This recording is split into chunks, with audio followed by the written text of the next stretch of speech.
ఆదిలో దేవుడు ఆకాశమును భూమిని సృష్టించాడు. ఆ సమయంలో భూమి శూన్యంగా చీకటిగా ఉండింది.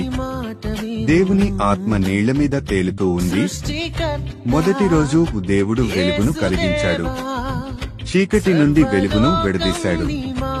రెండవ రోజు ఆకాశాన్ని సృష్టించాడు. నీటిని 2 భాగాలుగా విడగొట్టాడు. మూడవ రోజు భూమి కనిపించేటట్లుగా చేశాడు. మొక్కలు చెట్లు మొలిపించాడు.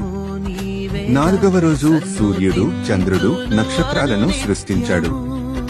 ఐదవ రోజు చేపలు పక్షులను సృష్టించాడు. ఆరవ రోజు దేవుడు మిగిలిన జంతువులను చివరిగా మనిషిని తన స్వరూపంలో సృష్టించాడు. ఏడవ రోజు దేవుడు విశ్రాంతి తీసుకున్నాడు. ఆ రోజును పరిశుద్ధంగా నిలిపాడు.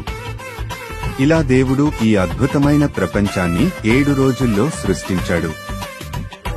ఈ వీడియో నచ్చితే సబ్స్క్రైబ్ చేసుకోండి.